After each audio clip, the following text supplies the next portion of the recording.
देखिए अभी हम आपको इकोनॉमिक्स का महत्वपूर्ण ऑब्जेक्टिव को बताएंगे।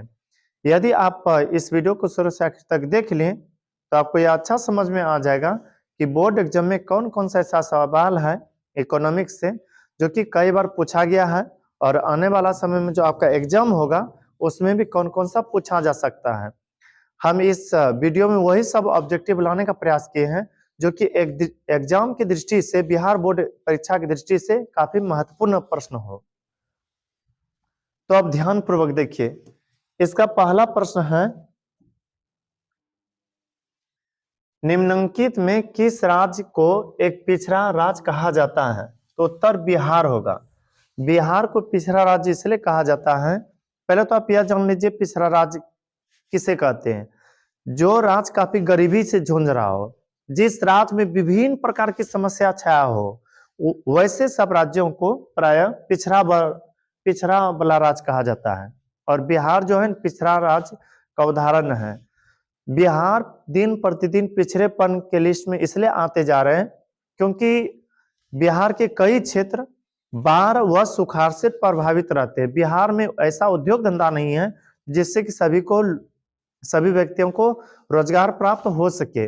बिहार में शिक्षा का अभाव है, यही सब कारण है कि बिहार पिछड़ेपन में आता है। फिर आगे है, भारत में नीति आयोग की स्थापना कब हुई? पता है, भारत में योजना आयोग को खत्म करके ही नीति आयोग बनाया गया है। योजना आयोग को 2014 में खत्म किया गया और नीति आयोग को 2015 में बना करके प्रारंभ किया गया, लागू किया गया। तो यदि आपसे पूछे ना भारत में नीति आयोग की स्थापना कब हुई, तो कहिएगा 2015 ईस्वी में। फिर आगे है, किस क्षेत्र को तृतीय क्षेत्र कहा जाता है? आप याद रखिएगा, प्राथमिक सेक्टर में अर्थात प्रथम क्रियाकलाप या प्रथम क्षेत्र में आता है कृषि। प्राथमिक क्षेत्र में क्या आता है? कृषि आता है। यदि इसी जगह पर द्वितीय क्रियाकलाप के बारे में चर्चा करें या द्वितीय क्षेत्र के बारे में चर्चा करें तो द्वितीय क्षेत्र में आता है आपका उद्योग धंधा। क्या आता है? उद्योग धंधा। और तृतीय क्षेत्र में आ जाता है आपका सेवा। तृतीय क्षेत्र में क्या आता है? सेवा। यदि कोई कहे कि प्राथमिक क्षेत्र में क्या आता है? कृषि, द्वितीय क्षेत्र में उद्योग धंधा। फिर आगे है, भारत की आर्थिक व्यवस्था कैसी है? भारत की आर्थिक व्यवस्था मिश्रित है। मिश्रित उस देश की अर्थव्यवस्था को कहते हैं जहां की अर्थव्यवस्था सरकारी व प्राइवेट दोनों सेक्टरों पर निर्भर करता हो। भारत के बारे में चर्चा करें ना, भारत के कई सारे लोग सरकारी पर निर्भर करते हैं और कई सारे लोग सरकारी के अलावा प्राइवेट संस्थाओं पर निर्भर करते हैं। तो जहां के लोग सरकारी और प्राइवेट जो दोनों संस्थाओं से जुड़ करके अपने जीवन यापन को करते हैं तो उसे कहते हैं मिश्रित अर्थव्यवस्था वाला देश। भारत की जो अर्थव्यवस्था है ना एकदम मिला जुला हुआ है। ऐसा नहीं कह सकते कि भारत के लोग सिर्फ कृषि पर ही निर्भर रहते हैं या भारत के लोग सिर्फ उद्योग धंधा पर ही निर्भर रहते हैं। हाँ, यह मानते हैं कि भारत के अधिकतर लोग कृषि पर निर्भर रहते हैं, लेकिन बहुत सारा क्षेत्र है जिस पर कि भारत के लोग निर्भर रहते हैं, आश्रित रहते हैं, इसलिए भारत की अर्थव्यवस्था को मिश्रित अर्थव्यवस्था कहा जाता है। फिर आगे है, इनमें कौन से देश में मिश्रित अर्थव्यवस्था है? मिश्रित अर्थव्यवस्था वाला देश का उदाहरण भारत है। मिश्रित अर्थव्यवस्था वाला देश का उदाहरण क्या है? भारत है। फिर आगे प्रश्न है, डेबिट कार्ड संबंधित है। डेबिट कार्ड समझते हैं ना, एटीएम शब्द जो होता है वह किससे संबंधित है? वह एटीएम प्रणाली से संबंधित है। डेबिट कार्ड किससे संबंधित है? एटीएम प्रणाली से संबंधित है। आप देखे होंगे एटीएम से यदि पैसा निकालना हो तो आपको ले जाना पड़ेगा डेबिट कार्ड, जिसको उसमें लगा करके कोड डालिएगा तो आपका पैसा निकलेगा। अब तो देखिए होंगे।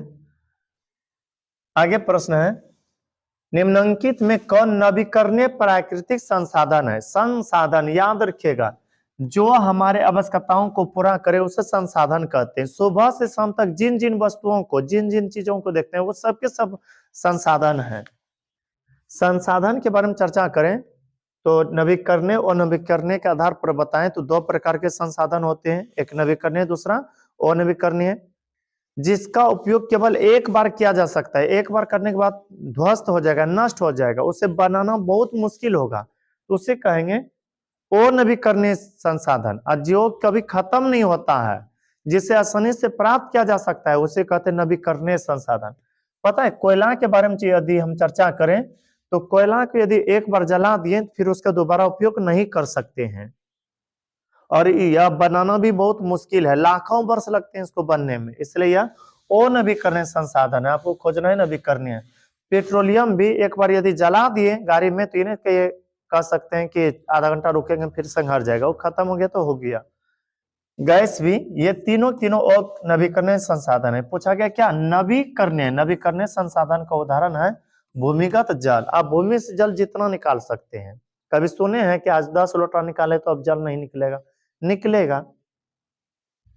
तो भूमिगत जल होगा नवीकरणीय संसाधन का उदाहरण। भारत में योजना आयोग का गठन कब किया गया? भारत में योजना आयोग का गठन 15 मार्च 1950 ईस्वी को किया गया था। 15 मार्च 1950 ईस्वी को योजना आयोग का गठन इसलिए किया गया था ताकि देखिए स्वतंत्रता प्राप्ति के बाद जो है ना भारत की अर्थव्यवस्था या भारत की स्थिति बहुत ही कमजोर महसूस किया जा रहा था बड़े बड़े नेताओं के द्वारा या बड़े बड़े देश के चिंतकों के द्वारा।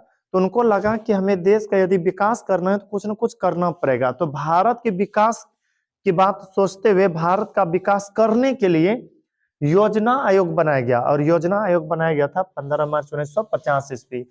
इसी योजना आयोग के माध्यम से पंचवर्षीय योजना की शुरुआत किया गया। फिर आगे प्रश्न है, आगे है बिहार में जीवन यापन का मुख्य साधन क्या है? पता है, आपको पता होगा बिहार में बड़ा बड़ा उद्योग धंधा नहीं है, यही कारण है कि बिहार के लोग दूसरे जगह कमाने जाते हैं। और बिहार के लोगों में कई सारे लोग जो अपने राज्य में रह करके मेहनत मजदूरी करते हुए ज्यादा से ज्यादा कृषि से ही जुड़े होते हैं।